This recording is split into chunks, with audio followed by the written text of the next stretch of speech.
18 मई 2023 का दिन शिव नादिर यूनिवर्सिटी के इतिहास में कभी न भूलने वाला दिन था।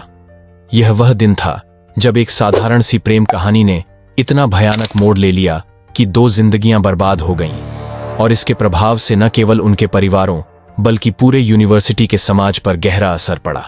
इस दिन एक निर्दोष लड़की की जान गई और एक युवक ने अपनी जान गंवाई, जिसमें गहरे प्रेम के साथ साथ द्वेष, अविश्वास और अति संवेदनशीलता की भूमिका शामिल थी। इस घटना के केंद्र में थे 2 युवा, स्नेहा चौरसिया और अनुज कुमार। नोएडा स्थित शिव नादिर यूनिवर्सिटी में तीसरे वर्ष में समाजशास्त्र के छात्र स्नेहा चौरसिया और अनुज कुमार की यह कहानी न केवल एक व्यक्तिगत त्रासदी थी, बल्कि समाज के सामने कई प्रश्न खड़े करती है। क्या आज के युवाओं में रिश्तों को समझने और संभालने का कौशल है? क्या समाज, परिवार और शिक्षण संस्थान ऐसी स्थितियों को रोकने के लिए कुछ कर सकते हैं? स्नेहा और अनुज की मुलाकात विश्वविद्यालय में एडमिशन के कुछ समय बाद ही हुई। दोनों ही समाजशास्त्र विषय के छात्र थे और अपनी पढ़ाई में निपुणता के लिए जाने जाते थे। शुरुआती मुलाकात में उनकी दोस्ती हुई और यह दोस्ती धीरे धीरे गहरी होती गई। साथ पढ़ाई करने के दौरान उनकी विचारधाराओं का मिलन हुआ और दोस्ती ने एक गहरा रिश्ता ले लिया। स्नेहा का व्यक्तित्व बहुत ही ऊर्जावान था। वह अन्य छात्रों के बीच अपनी चंचलता और खुशमिजाजी के कारण लोकप्रिय थी। अनुज के साथ उसकी मित्रता उसकी जिंदगी को और खुशहाल बना रही थी। दूसरी तरफ अनुज का स्वभाव गंभीर और शांत था।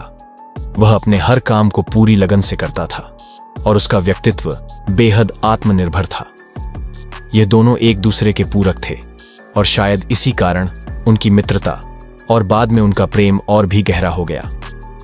स्नेहा ने अपने पुराने रिश्ते का जिक्र अनुज से किया था, जो उसके लिए एक दुखद अध्याय था। उसने अनुज को बताया कि उसके पिछले रिश्ते में उसे धोखा मिला था और अब वह अपने जीवन में एक स्थिर और सच्चा साथी चाहती थी। अनुज ने उसे इस मुश्किल समय में संभाला और उसके घावों पर मरहम लगाया। उसकी उम्मीदें अनुज से बढ़ने लगीं और दोनों का रिश्ता प्रेम में बदल गया।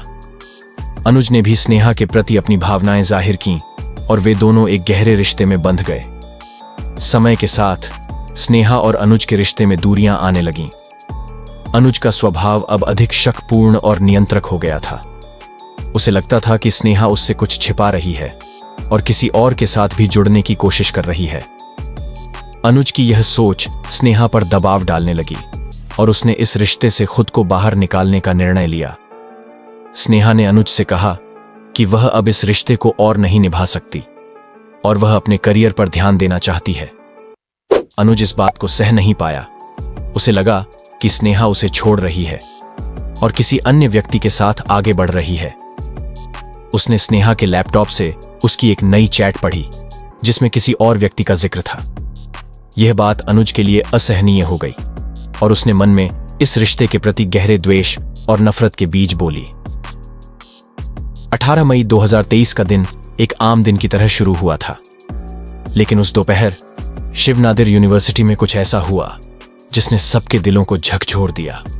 स्नेहा डाइनिंग हॉल के बाहर खड़ी थी, तभी अनुज वहां पहुंचा।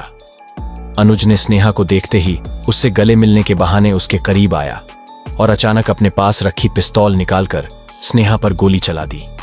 स्नेहा को गोली लगते ही वह जमीन पर गिर पड़ी और वहां मौजूद लोग यह देख स्तब्ध रह गए।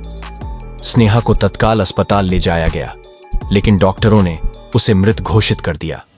इसके बाद अनुज ने भी खुद को गोली मारकर आत्महत्या कर ली। उसके दोस्तों और परिवार को इस घटना का विश्वास नहीं हो रहा था। पुलिस ने इस घटना के बाद यूनिवर्सिटी और छात्रों से पूछताछ शुरू की। अनुज के लैपटॉप में 23 मिनट का एक वीडियो रिकॉर्डिंग मिला, जिसमें उसने अपनी भावनाओं को व्यक्त किया था और स्नेहा को धोखेबाज कहा था। उसने कहा कि उसे स्नेहा का किसी और के साथ रिश्ता बर्दाश्त नहीं हुआ और उसने इस कदम को उठाने का निर्णय लिया। जांच के दौरान पुलिस ने स्नेहा के परिवार से बातचीत की और उनकी शिकायत को दर्ज किया। स्नेहा के परिवार ने बताया कि स्नेहा ने पहले भी अनुज के बार बार परेशान करने की शिकायत की थी, लेकिन उसने यूनिवर्सिटी प्रशासन से अनुज के खिलाफ सख्त कार्रवाई न करने की गुजारिश की थी, क्योंकि वह उसे दोस्त मानती थी। पुलिस ने यह भी पता लगाया कि अनुज ने अवैध रूप से एक पिस्तौल खरीदी थी। उसके बैंक ट्रांजैक्शन और पर्सनल डिवाइस की जांच के बाद इस तथ्य का खुलासा हुआ। इस पिस्तौल के इस्तेमाल से ही उसने स्नेहा की हत्या और फिर खुद की जान ले ली। यह घटना केवल एक व्यक्तिगत त्रासदी नहीं थी, यह समाज के सामने कई गंभीर सवाल खड़े करती है। क्या युवा पीढ़ी भावनात्मक परिपक्वता से लैस है? क्या उन्हें रिश्तों की गहराई और उनकी जिम्मेदारियों का एहसास है? शिव नादिर यूनिवर्सिटी ने इस घटना के बाद छात्रों की मानसिक और भावनात्मक सेहत पर ध्यान देने के लिए कई कदम उठाए। लेकिन सवाल यह है कि क्या इतनी कड़ी कार्रवाई भविष्य में ऐसी घटनाओं को रोक सकती है? स्नेहा के माता पिता ने यूनिवर्सिटी प्रशासन पर आरोप लगाया कि अगर उन्होंने समय पर अनुज के खिलाफ सख्त कदम उठाए होते तो उनकी बेटी आज जिंदा होती। प्रशासन ने इन आरोपों को खारिज करते हुए कहा कि उन्होंने छात्रों की निजता और गोपनीयता का सम्मान करते हुए हमेशा उचित कार्रवाई की है।